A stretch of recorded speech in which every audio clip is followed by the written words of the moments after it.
sad, but every year it just Oh my gosh, Karen. chugging along. So I figure, well, it's big, so I don't want to take it out if it's big. Crazy. I got one that's really attractive. October. October, like half October. a cell, like an all of a sudden. Not the one pager. If I get rid of it, I'll see the screen. But I'll see the mountain. Need to wave to Tim. It's kind of a trade-off. We'll be during the- So I'm probably gonna take it out Usually this calls. year and replace it with it. Well, it's just for Ready Japanese to made. press go. Okay. But There he is. Those are pretty. Hey. it's a beautiful tree, except that it's Hey, just. everyone, let's get started. Why? So, good evening, and welcome to the February 25th, 2019 Park Board meeting. And welcome to all those viewers from home that are watching. This evening, we only have one item on the agenda, which is a lengthy one for talking about the 2019 major work plan items. So that'll be fun to see what's going on in parks for the rest of the year. Beyond that, let's talk a little bit about minutes. Everybody have a chance to look at minutes from our last meeting?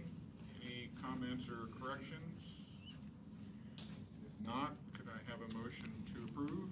Make a motion to approve? A second from I'll second. Al, second. Everyone in favor, say aye. Aye. Any opposed? Minutes are approved. Thank you. We have members of the community here tonight. Anybody like to make a public comment? Thanks so much for having us. We're happy to watch. You can say more if you want. I'm okay. That's good for that? Okay. Well, thanks for coming. So with that, I guess we're just jumping right into the main show here. Wow. Okay, let's do it.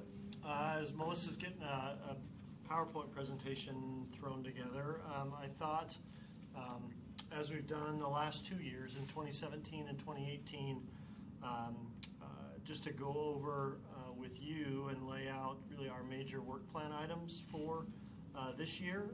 You'll see the one pager that's in your agenda.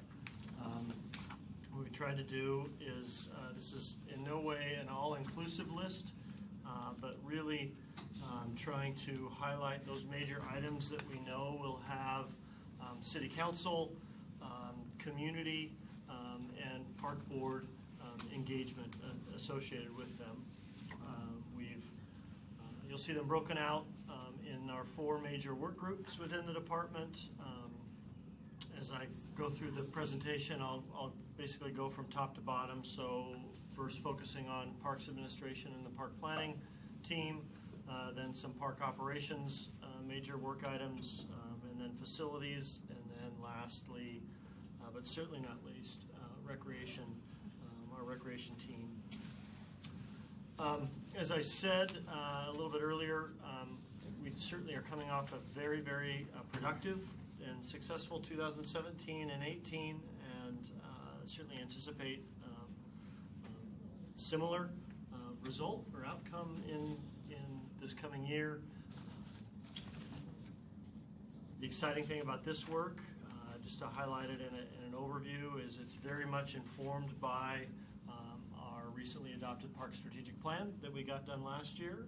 I hope as you see as we go through these items and have some discussion, you'll see those priority projects you're probably familiar within the strategic plan showing themselves in our work. You will also be, I think, somewhat familiar with a number of these projects in that last fall, I believe it was our October or our November Park Board meeting, I highlighted the capital projects, the capital budget that we were taking before City Council.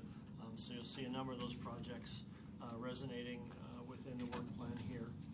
What I intend to do is with the slides, you'll see there's 2 projects per slide. Nothing scientific about that other than it's just a good fit. So I thought with that sequencing, I'll go ahead and pause after each slide and just see if there's questions or any conversation you want to have, so you don't feel like you have to withhold it as we go through this whole set of work items. So with that, I'll jump right in. And like I said, I'll start with our Parks Administration and Park Planning and Development projects. These first two are both targeted as construction projects. The dog park, obviously very familiar with this, in that it was a discussion item at our January meeting. At that meeting, we really wrapped up our first stage of public engagement in site selection and identified a priority site as Tibbetts Valley Park as the area to focus on. We are now heading into site assessment work, design and permitting. We will, in the next couple of months, be coming back to you with an update on what we're learning through that process. We'll also have some public engagement elements as we go into design. We're still shooting for construction late this year. The second item, a bike skills park at Central Park. This was long identified through actually the initial Port Blakely development. There was a small contribution of funds that Port Blakely provided the city for a bike skills park in Central Park. We, as you recall, reached out to Evergreen Mountain Bike Alliance, a nonprofit entity that does a number of these mountain bike parks with other cities. Probably most adjacent to us is they are the operating partner, the managing partner with King County at Duthie Hill Park, which actually Central Park can be connected and is connected through Grand Ridge. So interesting anecdote about, though this is in Central Park technically and it's on city property, this sliver under the power lines that we're looking at is actually in unincorporated King County. So we will be going through the permitting process with King County. Myself and Jennifer and Shantae met with King County last week to start that process, become more informed of what that process is. As part of our budget, if you recall that conversation we had in October, we are seeking grant funds to help offset the city contribution. That application is in. We should be hearing some initial results of that later in March. May sort of remains for this project sort of a key decision point where we'll have a good idea what's going on with King County, and we'll also have a good idea what's going on budget-wise with the project. Who's the grant?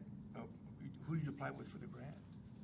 It's King County Youth Sports Grant. Okay. Any other questions around these two? Continue on. As well, within our park planning and parks admin team, right off of the heels of the park strategic plan, we've identified the initiation and starting 3 site-focused planning efforts, master planning efforts. These would be really 3 of our anchor elements within our park system. Tibbetts Valley Park. We say Memorial Park, but it's really a conglomeration of Memorial Park, Depot Park, and Pedestrian Park, sort of around Front Street and City Hall. And then third would be the Issaquah Creek Corridor, which is not a single site, but it's really a more focused planning effort on looking at alignment and adjoinment and bringing together and connecting the city parcels from Squaw Valley Park all the way up to Lake Sammamish. We will be submitting or sending out a request for qualifications, an RFQ, seeking a landscape architect, a consultant team or a firm. We'll wrap all 3 of these efforts into one RFQ for efficiency's sake, see what kind of responses we get. I think we're going to get some very, very strong responses. We anticipate a kickoff here in 2019. This will be work that will bleed into 2020, just given scope, scale, public engagement that we're going to be doing. I think one of the interesting efficiencies of doing an RFQ and getting one firm is there's some efficiencies we can have in public engagement. One of the things we'll be seeking with a firm is thinking this through a little further, but we would anticipate a a kickoff public engagement for all three. I think there's some initial sort of hopes, dreams, fears type engagement with all three that we could do, and then these three projects would probably then create or have separate engagement efforts as they go through their work. The other item on the list with the Bergsma acquisition of the 46 acres, we have a number of grant applications that we're going to be applying for these next 3 years. The first one is up this year. In fact, this coming this next month, applications for King County Conservation Futures grants are due March 6th. So that application will be submitted. There'll be a interview process that we'll be part of, site tours that this grant process is overseen by a citizen committee, the Conservation Futures Committee. So we'll be going through that interview process. They'll be touring the site. Right now, they're looking at notifications of their recommendations sometime June or July of this year. This will be a significant and has been a significant part of the funding strategy that we've put together as we're partnering with King County. So a very, very important work plan task for us. Questions on either of those two? I have a question. So Yeah. on the Bergsma, Yeah. I know that Mary Lou Polly, she came to Issaquah High School and talked a little bit about that. State And of the she's, city. I'm just wondering what the exact plan for that is, because she mentioned like trails possibly or recreational use, and I'm wondering what the balance is between conservation and recreation, or just like our general path we're thinking we're going to take with that. Absolutely. No, great question. So the property, if you want to go back real quick, Melissa, I can highlight the crayon drawing that I shared at council and executive session and seems to not want to. I just love it if it went away. But anyways, the map you see down below there, the green portion will be the portion that the city is acquiring. That's 33.5 acres. The blue portion of Bergsma is 12.5 acres. The county is going to be purchasing that. So that's really the first step of this partnership. To your question, Jacob, which is a great one, we see this as an expansion of Harvey Manning Park. We currently have a small 1 acre, 1.5 acre park on the edge of Talus that we really see this park becoming an expansion of. That park is the cutout there that's not colored in, like the Yes, thank rectangular you. there. Thank you, Danielle. Yeah, it's the sort of the hatched coloring down below, and then it also extends to the right. So it actually adjoins with the 33.5 acres. So what again, there would be a planning effort, public engagement around this, but just given the sites, the constraints of the sites, the site itself, this will be primarily purchased for conservation. There will be recreational use that will be more, I think, complementary to those conservation goals, so trails, perhaps some picnicking areas. This provides a critical trail link from the valley floor and really Tibbetts Valley Park and the Transit Center, just north of Tibbetts Valley Park, up into the Cougar Mountain Regional Park. So not only this park, but this connects to the hundreds of acres that the county owns to what would be the west of that map. So it really becomes that gateway into the bigger regional system on Cougar Mountain.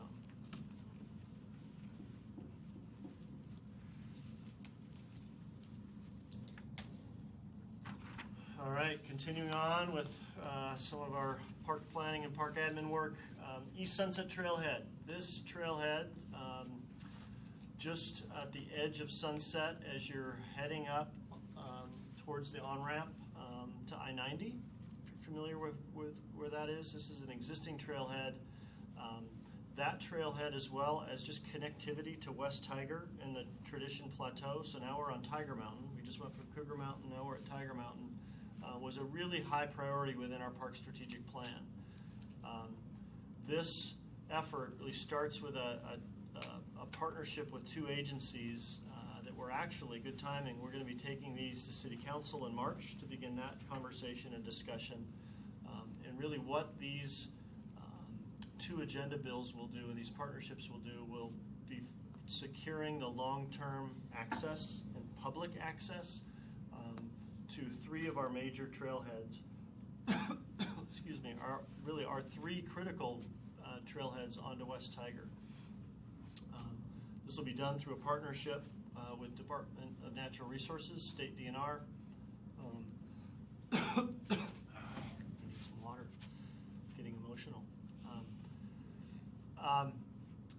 That will be an acquisition that Department of Natural Resources is doing on some private land that adjoins and has really, I think, long threatened the trailhead there.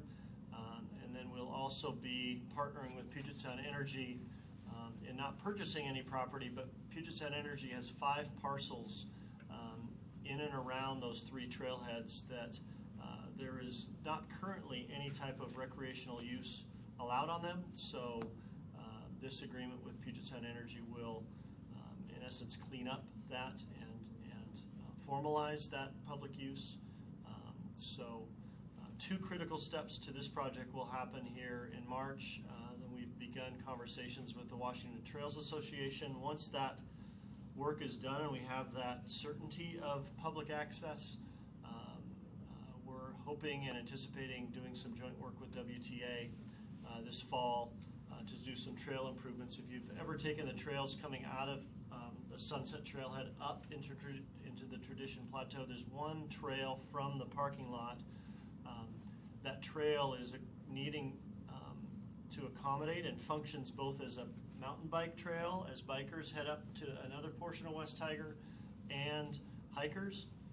What we want to do with the work with WTA is create separated trails. So have a pedestrian trail and have a mountain bike trail to minimize those conflicts of use. So some exciting work ahead with that. The Front Street properties, you're probably familiar with the properties that we've been assembling on the west side of Front Street, which is just across the street from the pool, the Julius Bohm's pool and the intersection there with Front Street and Newport. We would love to, we see this as some low-hanging fruit and a way of piloting, if you will, interim use of those properties. So rather than waiting for full-blown planning and design and construction, we see some opportunities to do some minor landscaping improvements, add some amenities to the site, picnic tables, etc. Really light touch, but foster some and activate some interim use of those properties, and done so in a way that's really complementary to the needs and the interests of Front Street, as well as the residents around there. So excited to try this out as like I said, a pilot project to get some immediate use of those spaces. Any questions on those two? So on the top one there, that large green section kind of in the middle of that, that's DNR there, right? That's not, that's PSE, those are 3 of the PSE parcels. So PSE owns those 2 large ones you see to the right. You're getting up closer to the Tradition Plateau parking lot. And then they also, PSE, you'll see the other green sliver coming just south of the East Sunset Trailhead. Yeah, that's the one that I was familiar with, but that one on the right there, that fairly large section there, I didn't know that was a part of what you're doing. And what are you planning to do with that? We're not planning to do anything other than through this agreement with PSE getting what will be called a limited use agreement. So just allowing, there are some existing recreational trails on there, so this really just formalizes the allowance of that public use, but they would remain the property owner. We don't have to purchase the property to ensure the public use on those parcels.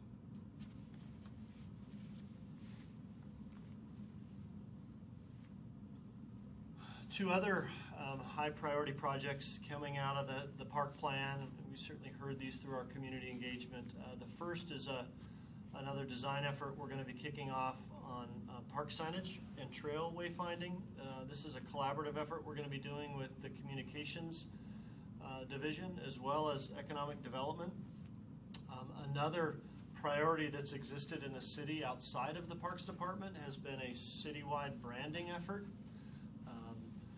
We have an RFQ, a request for qualifications, out right now for marketing and graphic design firms to team up and submit their qualifications and interest to the city, so that we can, again, working with communications and economic development, really kick off this in a joint way, so that this branding effort and park sign design work could be done under one public engagement rather than two separate ones.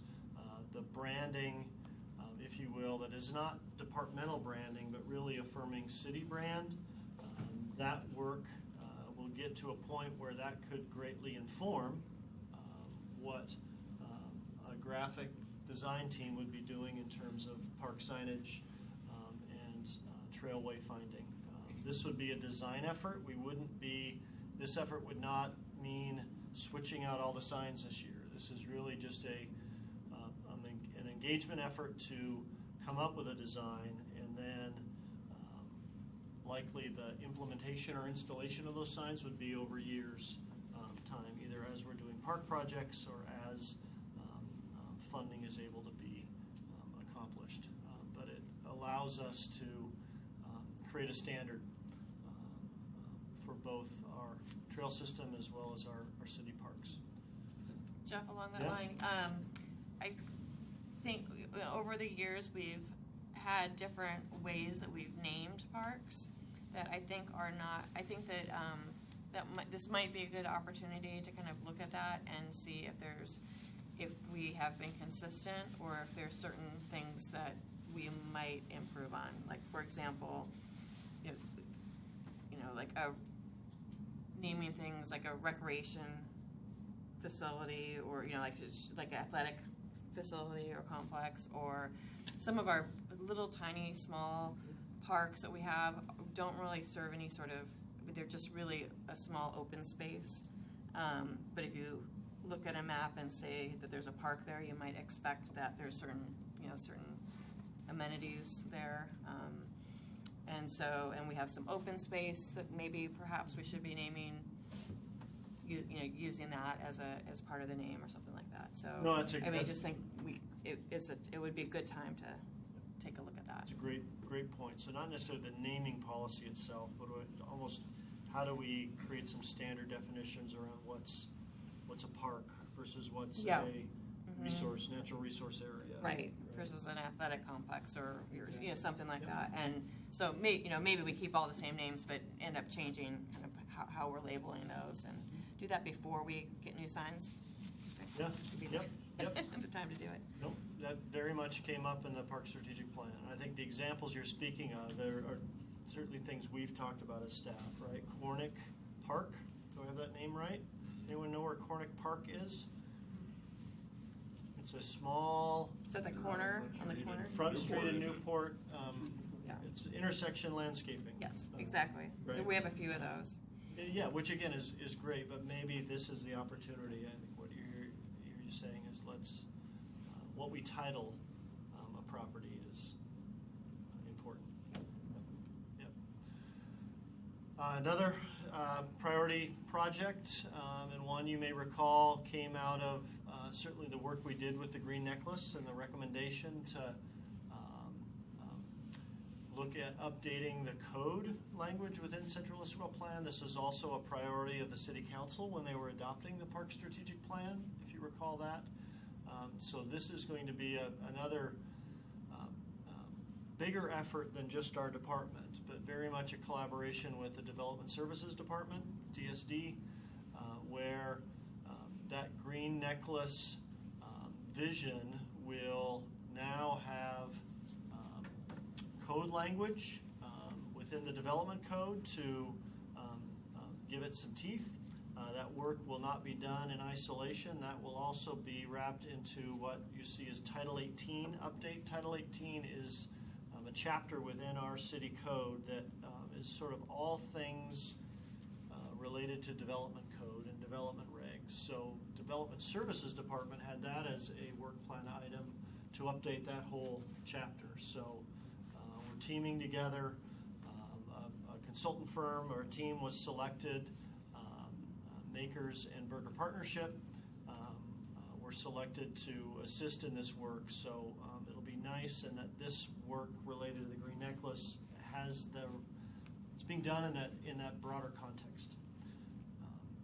Burger Partnership, if you recall, did the work on the Green Necklace vision and the 16 projects, and so there'll be some knowledge, a strong knowledge base. It won't be a new firm needing to learn what the vision was behind those 16 projects that make up the Green Necklace. So this will be another big endeavor. But Burger's going to effectively work for DSD in this round? Yeah, sort of. They're a sub-consultant of Makers. We are, as we're working and identifying roles with DSD, we will, both departments will have touches. In fact, later this week, I want to say Thursday, we're sitting down with the consultant team and Development Services and Parks and talking through really some key kickoff elements to this work. So.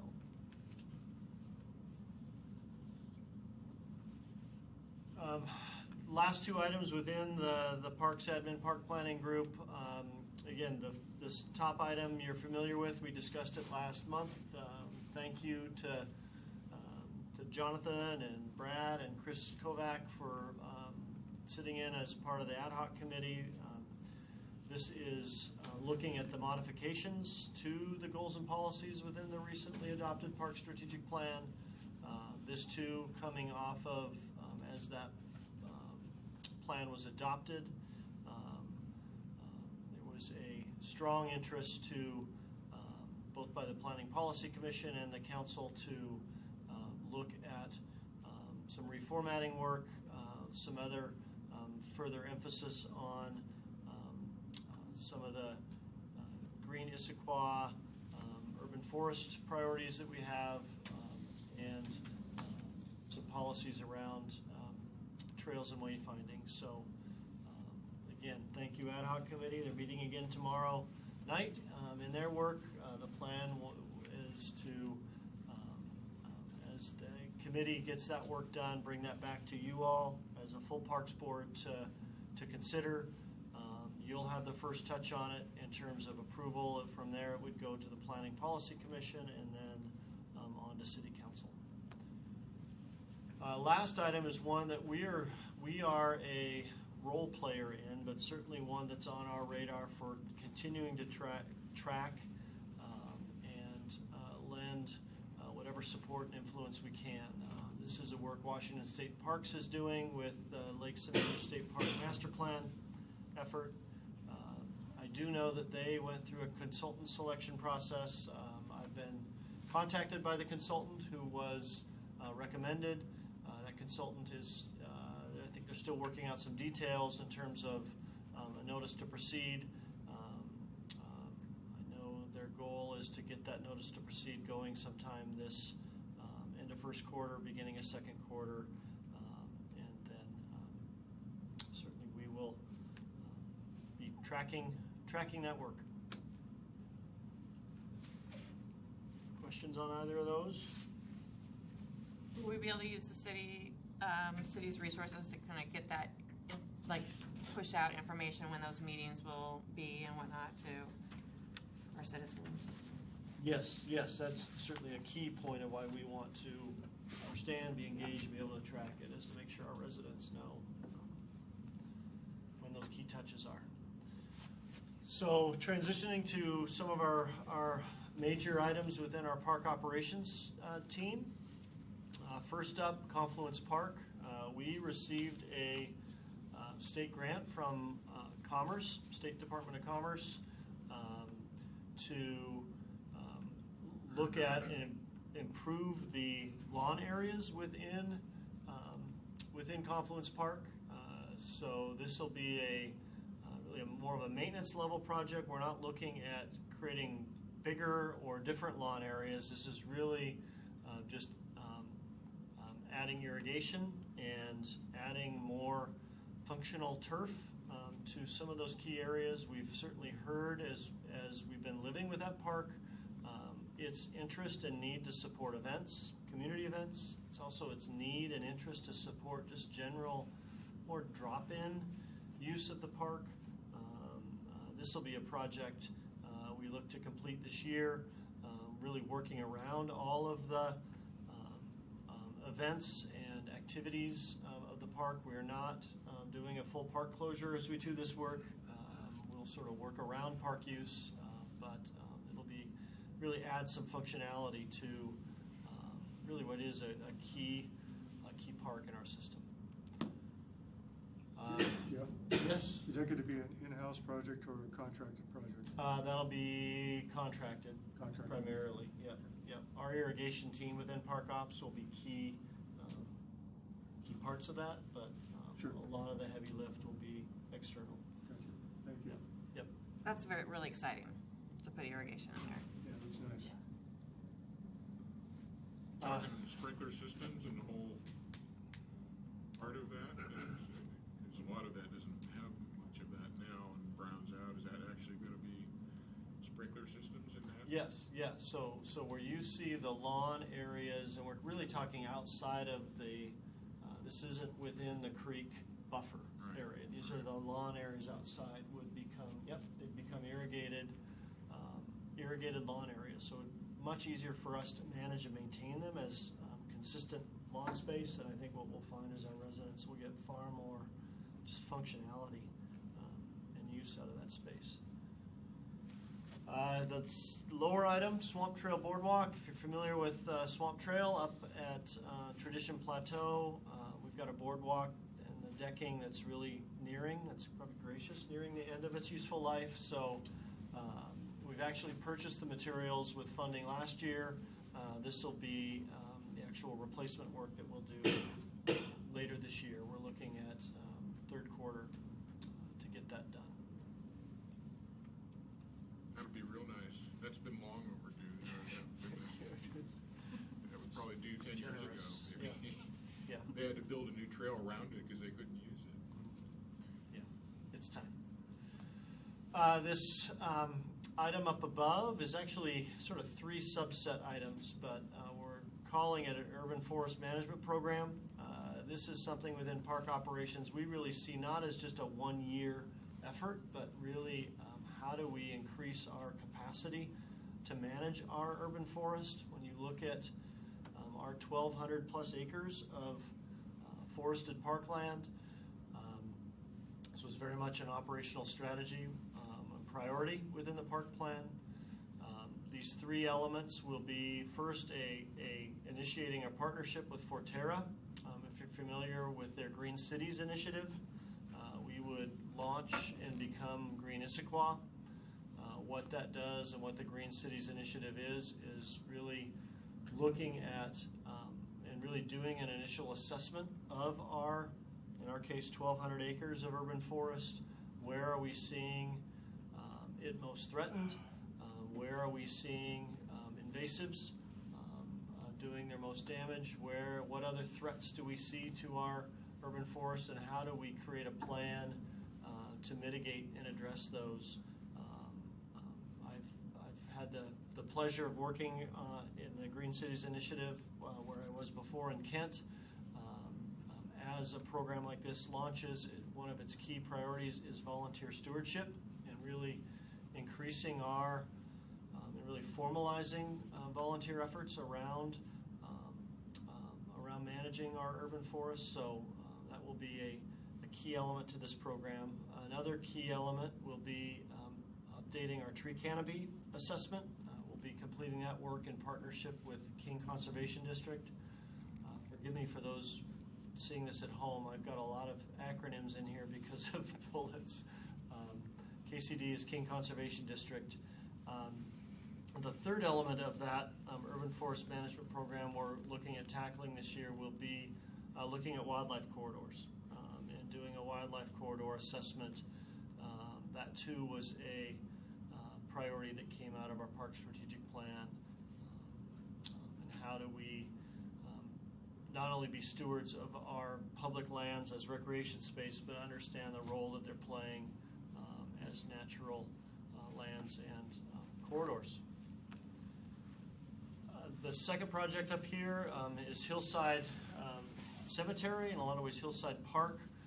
This too is really, as we've looked at scoping this work, sort of a two-phase effort.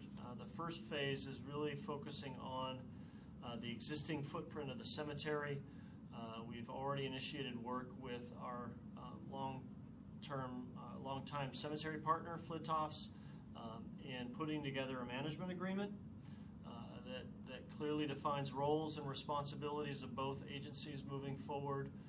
Also really putting together a financial plan and understanding the long-term financial health and the long-term strategy for the cemetery. We're looking at opening one of the last remaining sections of the cemetery, and so we really feel this is a key time to take this sort of long view perspective for the cemetery. Following that work, we will, the second phase of that work related to Hillside will be looking at improvements to Hillside Park itself.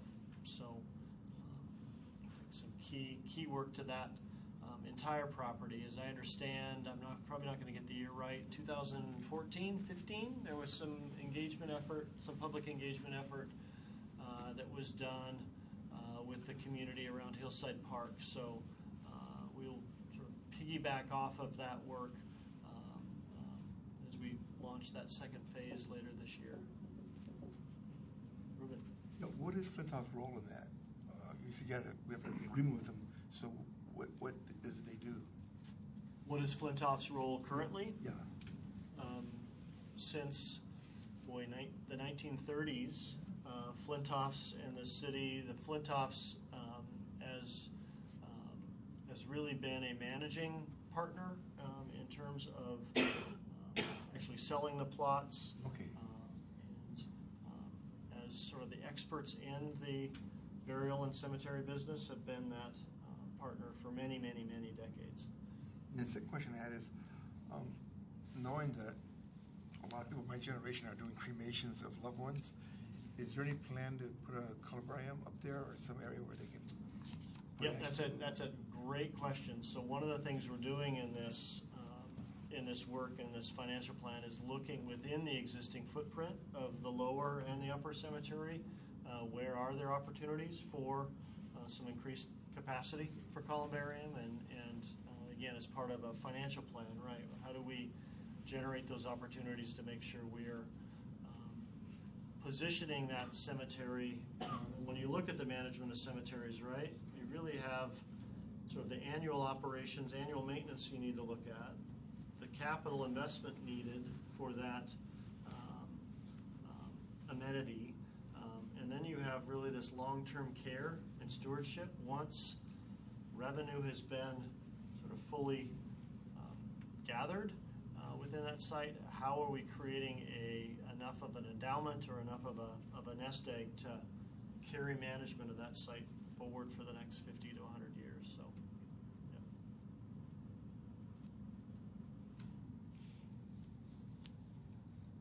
All right, two remaining items within our park operations group. We have an existing trail. It looks like our highlighting doesn't really show up in the map, but we have an existing trail really from almost pad 3 of Central Park that winds down through the city property down to, it's called Falls Drive because it ends up at Falls Drive, a neighborhood within Issaquah Highlands. We've had some long-standing maintenance improvements that have been needed along that trail. It's an asphalt trail, so we want to complete some of that work to stabilize and address some of some of the safety concerns that we've seen on that trail. Blackberry Park, this is a small park that was transferred to the city from King County just a couple years ago in 2017. With that transfer came a small amount of funds, roughly $20,000. We're going to work with the community there and see how to best make those investments to Blackberry Park. Where is that? Yeah. South Cove?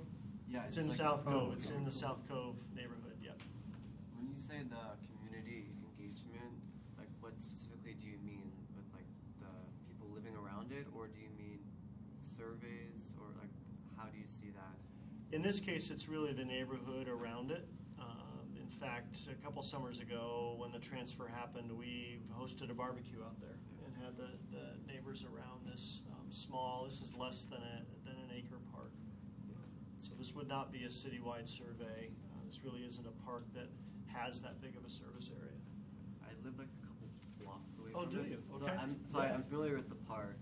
I'm just wondering, like as someone who's sort of near it, what that would look like.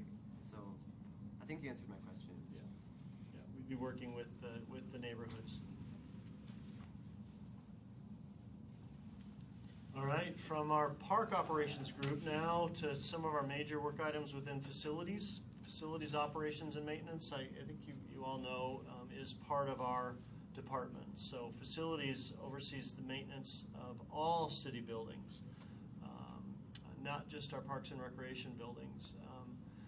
This first project is something we actually started last year. The first phase was done last year with some conversations with City Council. This will represent the second phase of that work in really doing a deeper evaluation of our 3 city halls. We are a city that functions with 3 city halls, which is not all too common. City Hall Northwest, which we're in right here. City Hall, which is the Eagle Room. We've had some of our meetings there. And then City Hall South, which is just across the street from City Hall, where the City Hall Council chambers are. We're really, as we launched into this last year with the council, we're really at a really critical moment in time, and that those 3 buildings are at an age where we have some significant capital improvements we're going to need to be making into all of those buildings in the next 5-10 years. And we feel it's really we're at a critical juncture when we look at our capital planning for that next 10 or 15 years. To what degree do we want to be investing into these 3 buildings? What opportunities do we maybe want to consider? Do we want to consider a consolidation to one city hall? How do we want to position our city hall infrastructure and serve our residents?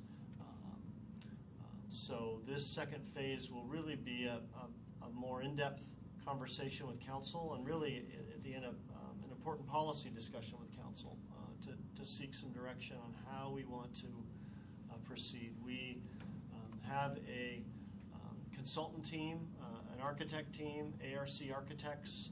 They have vast experience in municipal city halls, from designing Sammamish City Hall to doing more sort of retro fit work. Recently they did that with Redmond City Hall, Kirkland City Hall. So they're a firm that's very familiar. Their focus is municipal architecture. So they are working with us in this assessment of these 3 buildings and really evaluating again, our capital needs within these 3 buildings and how to balance and looking at options moving forward. That will not necessarily create immediate action coming out of that work, but it's really helping to inform some key decisions that we should be making as a city over the next 3 to 5 years. The second item on the slide here has to do with all of our leased properties and really all of our city-owned properties. We have over the decades, have collected a real eclectic mix of city-owned buildings throughout the city, from residential buildings to commercial spaces and a mix in between. And And so this is really an opportunity to do an assessment and do an evaluation of all of that inventory, reviewing what the existing uses were, reviewing what were the intentions, what were the long-term needs and intended uses of those spaces, what are our current leases, how do we create some standardization of leases, standardization of policy around all of those city-owned buildings. So again, some really leading to some important policy conversation and policy discussion with City Council.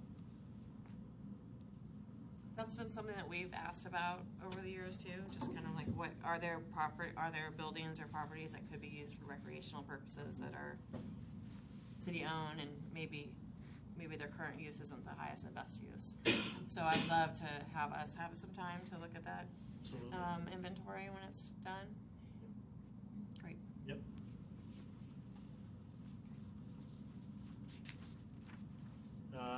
Now getting into the deep workings of facilities. These are two enthralling projects, but we have a chiller that supports the City Hall police facilities. So the City Hall that's in that picture, kind of what I was saying earlier, that these buildings are at a point where we've got some significant capital investment needed. Well, we have a chiller that's really at the end of its useful life. The bid was awarded just this last month. We're scheduled to complete that work in May before weather gets too warm. We also have two smaller units within that building. One that supports the server room on the first floor of City Hall, and then this dispatch center, which is one of the rooms within police on the first floor, also has replacement of both of those units.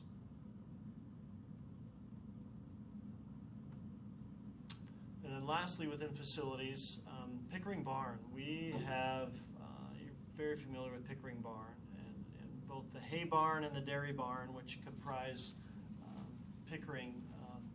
If any of you have stood on the dairy barn side and maybe did karaoke to yourself or tried to speak, there's a lot of echoing that happens there at the dairy barn, and so we're going to be installing some acoustic panels on the ceilings of the dairy barn. We think both for community events, knowing the really high expectation we have as a rental facility, these will be a good investment that I think we'll see rental revenue continue to remain where we want it to remain in that building. So scheduled to complete that towards the latter part of the year in the fourth quarter. How much is that going to cost? How much is that going to cost? That is, it's a great question, Jeremy. I don't have the budget in front of me. I want to say it's less than $50,000. So HVAC system in the Pickering Barn is not on this year's plan? HVAC within Pickering Barn is not, no. That is a couple $100,000. That's, yeah. $50,000 more to have air conditioning, or $50,000 to not hear yourself echo? Weddings I've been in there, I would much rather not die of heat stroke than not hear myself yell. Yeah. We have Pickering Barn. There's a number of investments that we want to make and are part of our capital improvement plan. Yes, absolutely. But the way budget was, we did not feel that upwards of $500,000 for an HVAC system wasn't something I thought you said 100,000 this year. A couple $100,000. Well, and it's not just an HVAC. I mean, you'd have to do an awful lot of insulation work and a fair amount to really prepare that to, be Right, to be able to support Right. HVAC. right. Yeah, it's a much bigger project, but I think to Jeremy's point, yes, that's certainly on our radar, and certainly something we've heard in terms of wanting that to continue to be a highly popular rental facility and community event facility. That would be another investment we'd love to make in future years.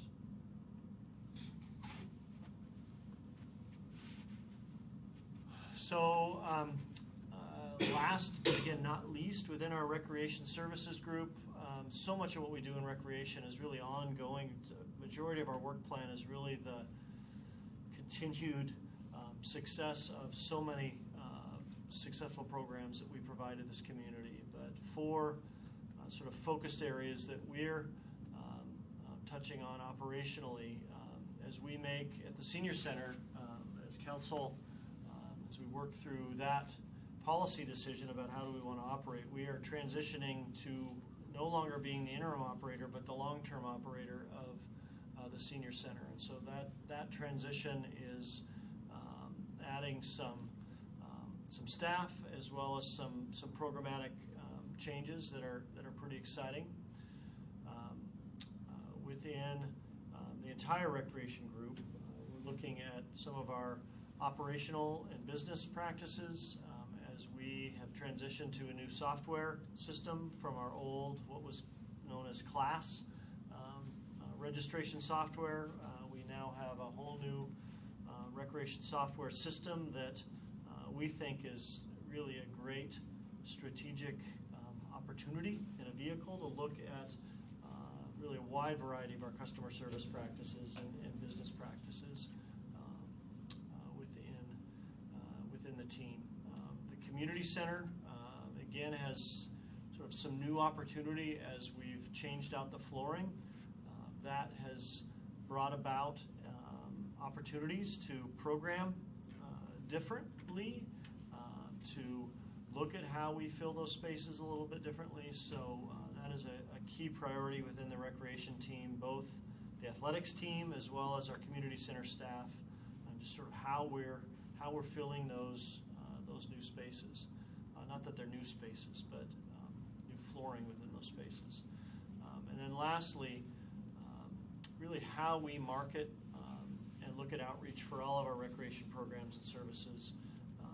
We have been very successful in making sure we have relevant programs. But as you look at this day and age of little personal computers that we walk around with in our pocket, how families get informed with what's happening. A 20-page recreation guide sent out 3 times a year has effectiveness, but it probably is not and should not be our sole way of making sure our programs are marketed and understood in this community. So that'll be a collaborative effort that we're doing with our communications team. In fact, Melissa is leading that exciting effort, so more to come with that. And last slide is really, I think, something else exciting we're working on that isn't necessarily a project in itself, but I hope something that I want to show you a sample of this. And I think as we've added capacity within our park planning team, with Shantae coming on board, this has been something exciting we've done over the last couple of weeks.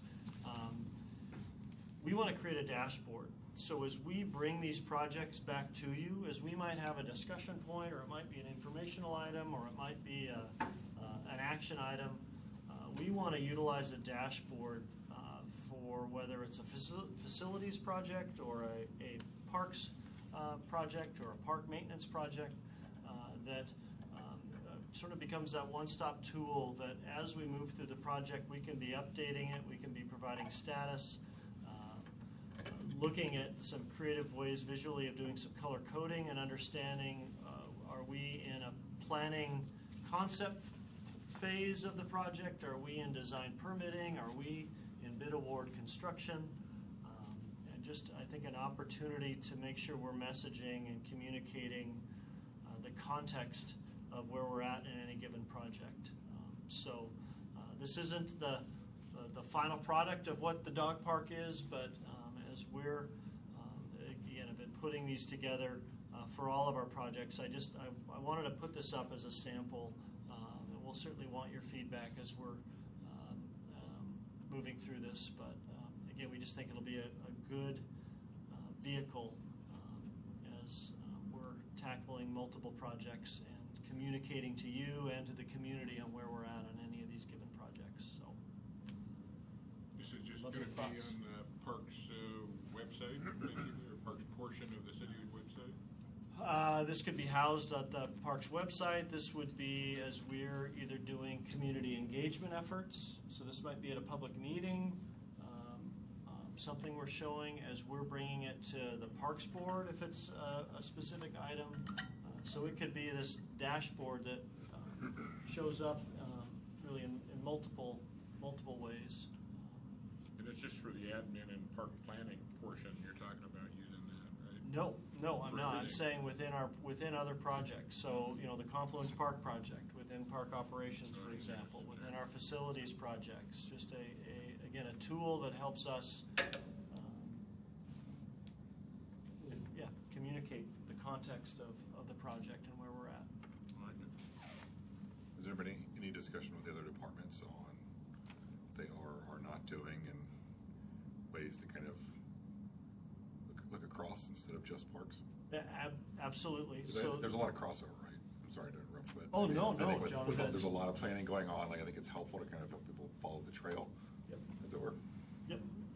No, you're exactly right. So this is our effort in doing us. As I've shared this with the city administrator just last week, Emily Moon, there are, whether it's this tool or a tool very similar to it, I think there's a equal priority for that, to have that type of continuity for some of these larger projects that are taking place over multiple quarters or multiple years. Right? Jeremy, I think you had a question. What's the ETA, because I didn't see up there, for the demolition of the old skate park? Yeah, I'm going to mention that under director's report, but I'll do it. Oh, okay. Yeah, I'll do it now. So another, again, that wasn't an all-inclusive list, but another one of our work plan items is demolition of the skate park. So facilities and park ops staff have been busy getting some bids. We are looking at spring of this year, later this, probably middle spring, April, May, looking at that to take place. Do we have a plan for something to go in?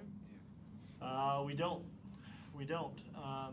We do think it's a good time in that part of the, I'm not going to bounce back, but the Issaquah Creek Corridor planning effort, if you remember that, and looking at that, that opportunity of how do we connect all of our pieces. The Rainier Trail is a key element to that effort. We think that node next to the community center and really having some community engagement around, hey, this used to be the skate park. What do we want this to be? Will be a good time for a community conversation around that. But we're not going to try and put something in its place before we have that conversation. I had one comment on the work plan items on the master plans. This would be a great year to engage, I'm assuming you already have, but to really engage with the school district as well as you're looking at doing a master plan, especially at TVP and at Memorial Park. The school district is planning to put a new middle school in Talos right now, and I don't exactly know what recreational facilities they'll be able to fit there, but it seems like there might be good opportunities to join forces with them as they are building schools in the city's footprint. Great point. So both their middle school campus designs and future high school campus designs, we are very interested and will be at that part of those conversations. Yeah, and to the extent that they have limited space where they're doing them, there may be opportunities to partner. Mm-hmm.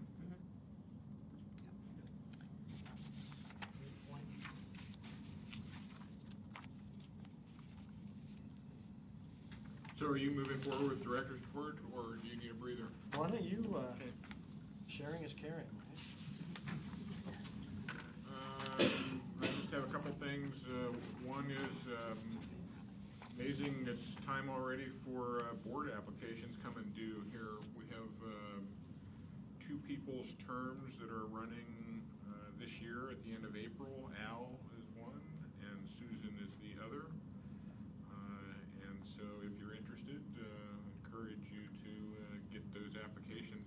deadline is March 4th. Applications are posted on the website of the city under boards. If you need that, let me know and I can send you a link. And I'll have to send something off to Susan because that's kind of getting down to only a couple weeks away here. The only other thing that I have is I'll make a couple more comments about coexisting with carnivores. I keep seeming to mention that, but that program is actually continuing to build here. I mentioned that I'm going to be on one of the camera trapping teams, and we just had our full day training this past Saturday for that project, and that was put on by Woodland Park Zoo and Matt Meckler, and so that was pretty exciting to get started with that. There's going to be 3 teams of 7 people. I mentioned before we have sites at Tiger and Cougar and Highlands. Matt's actually going to be selecting all of those sites. They're in Issaquah parks. Essentially, each site will have 2 cameras, one essentially right alongside of a trail, and the other will be kind of a lure trap that will be about 300 feet or so away from that, more so into the forest. Part of it, measuring on the trail, is to see what wildlife are actually using our trail systems, and so that'll be kind of interesting. These are not going to be videos, they're all going to be still shot pictures. So we'll get more out to the community after we start taking some pictures. All of the cameras are going to be set up. We have scheduled in March to set all those up. And so we'll be starting to take pictures the end of March through November is when the project is concluded. What do you do for human privacy? Are you Actually, I'm You have not signs sure or how. anything, or? No, I'm not sure how the technology is working, but actually, all the faces are going to be fogged out. I don't know if these cameras actually must have some capability of doing that. I've never heard of that before, but that's what we're told, because there are going to be a lot of hikers passing by, and they want to make sure that those people's faces are not showing. So hopefully, we'll see faces of wildlife. I would think that their cameras would probably be set like they are in conservation communities around the world, where they're kind of lower, so they're more at the animals level as opposed to a human level. Yeah, we do actually. They are going to be, kind of angled down to some extent. So we'll see when we get out there. I don't know if that's. I don't know if we just see a bunch of hikers' feet and that's it, or what. But we'll see more of that here in the near future. Along coexisting with carnivores, actually, I want to bring it to everybody's attention that they have one of their first community events that is coming up, which is going to be on March 7th at the Fleming Art Center. If anybody knows where that is, it's actually kind of that old church right there along Sunset. It's actually 425 East Sunset Way. It's a reception at 6:30 and a panel discussion that runs from 7 to 8:30.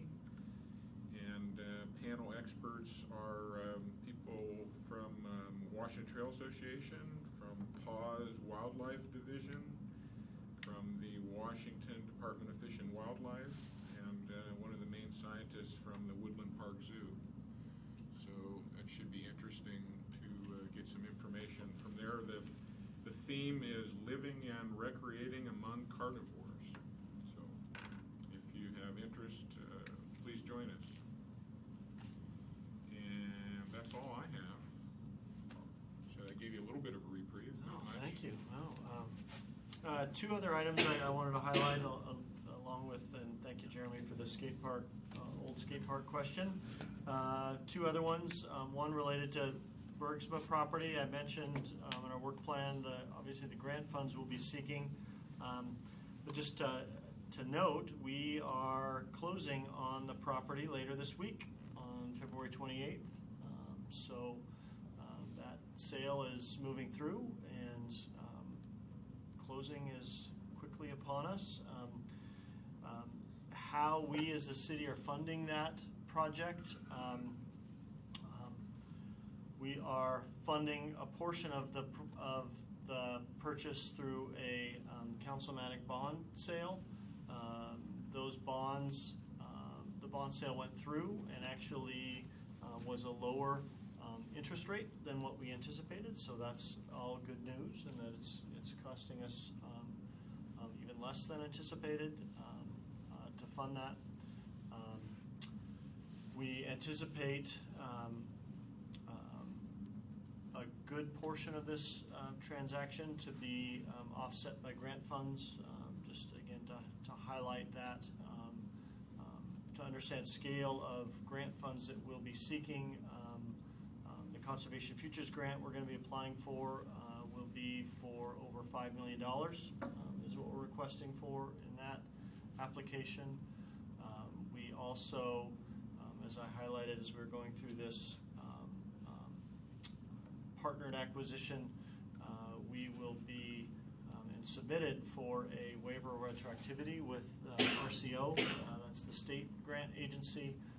We've gotten that waiver of retroactivity. Make sure I don't hurt myself there. So that's in hand and in place. We will be, as we've talked with RCO staff, we'll be applying for 3 grants next year as a part of RCO in the multi-million-dollar request as well. So keep you apprised as we continue to submit those applications, and on the positive side, share with you as we get recommendations for what the funding levels are going to be for those grants. So we'll keep you posted. Last item I want to touch on is really just some future calendaring to be thinking about, and as I'll be working with Brad in future months. There are 2 really significant citywide planning efforts that are going on. One, the citywide strategic plan, the city strategic plan effort has been going on here for the past year. There's been an interest, and that project is getting to the point where a draft is getting really close. There looks to be, with the team that's leading that effort, an interest in coming to Park Board next month, so March. As we look at agenda for next month, there could be one of the items is getting all of you an update on the Park Strategic Plan and what's in it, and what is in there related to certainly parks, trails, and open space. The second big item, citywide effort that's about to kick off, there's a newly formed Transportation Advisory Board that is really focused on transportation within, in, and through the city. They are going to be kicking off what they're calling their Mobility Master Plan, which, much like our Park Strategic Plan, is sort of a comprehensive, a little more strategic look at mobility investments on our right-of-way. They are just kicking that off, and just had an email exchange with staff today. There may be some interest in them coming in April or May, and at least getting some discussion, some joint discussion with the park board as they kick that off, and likely later this year, towards the tail end of this year, as that plan starts to take shape. So look for those on our calendar, as we're not the only department with a lot on our work plan. So anywhere we can have that, certainly that joint collaborative work, we're all the better for it.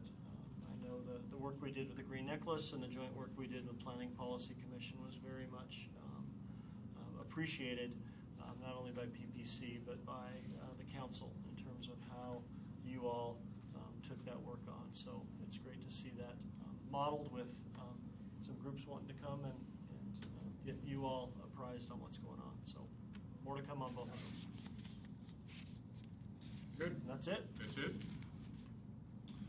Jacob. Last but not least, here Oh. we've got Jacob with Yeah. the youth center or youth report. Yeah, actually mentioning the youth center. So the renovations finished up in the community center, and so we've finally moved back into that. It's been quite a while since we've been there, but it's looking pretty nice, and it's actually functioning well. I was kind of concerned beforehand that it might not work that well with, especially they were adjusting the area we were going to be meeting in, taking out walls and stuff. But it's working out fine so far, so that's pretty good. As for future plans, we're definitely trying to get more involved civically. For example, mayor's going to be at our next meeting, and also we're starting to have these presentations to city council. I'm not doing the first one, but in March there's going to be the first group of a couple kids just talking about what we're about and getting more exposure, because a lot of the city council doesn't really know that much about what we do. So we're going to be doing a lot more outreach this year. We've got some events coming up in the next couple of months, like the State of Mind Conference, which is a mental health seminar, which I think might be at Issaquah High School and another high school. I'm not completely sure. Yeah, some other smaller events, like the Middle School Action's planning a family sock hop in April, I believe, which is kind of fun. It's like doubling as a sock hop, but also kind of play on words. They can bring socks or clothing to donate, I think, to the Food and Clothing Bank. So it has it has charitable aspect as well as being just a fun event. And yeah, also one last thing is we're considering volunteering at, I think it's like Keep Issaquah Beautiful Day, which isn't something that we're doing, but it's on April 20th, and I believe it's just calling volunteers if anyone's interested to clean up Issaquah, also to do some cosmetic stuff like planting flowers, stuff like that. So if anyone's interested, just know that's April 20th, and they're seeking a lot of volunteers. I believe that's done with DIA, the Downtown Issaquah Association. Yep. Is that it, Jacob? Okay. Thank you for that. So that's kind of wrapping things up here. Anybody have any other announcements or other business to discuss? I wanted to say, so I've just finished the high school swim season and have done my tour of pools on the east side and also in Seattle. And I am, every time I come back to our pool, I'm very grateful that we were able to do the renovations with the last park bond money. It's a great, it really is a great space, and we're super lucky to have it. And then the other thing I wanted to mention is that the Issaquah High School baseball community is super happy or grateful to find some field space this spring with our city parks. So I don't know if everybody knows, but the school day has shifted this year, and so it starts later and it gets out later. And the high school, Issaquah High School, has 3 baseball teams and 1 baseball field with no lights, and so that puts a big pressure on the use of that field. And the C team had previously practiced at PCMS, but there are no lights there. And with the shift of the school day, it meant that that they wouldn't have enough time to practice. So we're cobbling together a schedule with the city to use Central Park, and I don't know if Tibbetts too, but that allows us to continue to have a C team, which is a freshman team at the high school. So they're very grateful. I appreciate you mentioning it, Danielle, and I give a kudos to Jared, our athletic supervisor, and working with Issaquah High School staff. And it's great. I mean, I know, like, as a city, we really benefit from the school district facilities, and so I'm happy that we're able to sort of fill that need as a city to that recreational program or sports program. Shared benefit. Yep. It'll be interesting to see what the state park master plan looks like and whether or not those ball fields are something that could potentially be upgraded and used for the community. That they're really not. I sure hope so. Really I mean, they not used to at be. all. They used to be. I think Little League used to use them. Right. It's just kind of a wasted space right now. Totally is. Yeah. Yeah. And it also shows just the pressure of putting lights on athletic fields is just what we have to do here on our school fields and on our city fields. Our park strategic plan, giving a shout out to that and the work that you all did, clearly identifies just that. Yeah. That when we really look at athletic field capacity and our priorities, it's really threefold. It's how do we maximize athletic fields on our city park property, and how are we being as creative and flexible as we can? How are we partnering with the Issaquah School District and looking at joint creative solutions? And then Manor State Park, and how are we looking and leveraging the true community capacity for those athletic fields. So all three of those strategies are essential. I doubt the state park will probably ever let lights in, probably be my guess, but that doesn't mean they still couldn't be good usable fields for a good part of the year. There's a ball field over there. What's that? The Lake Nash Park. There is a ball field over there by the Right. freeway. Yeah. A couple of them, I think. Couple of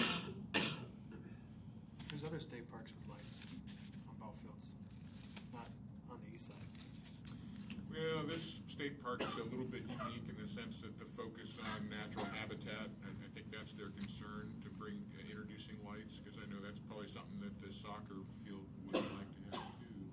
But it'll be interesting to see how they're doing an environmental impact statement in conjunction with this master planning effort, and so it'll be interesting to see what comes of those reports and whether that's something that's feasible, really. Because if it is, it certainly would be nice to use those fields, year-round and in the evenings. And those fields are really on the outskirts of the park. They are. They're Yeah. pretty near civilization. Right.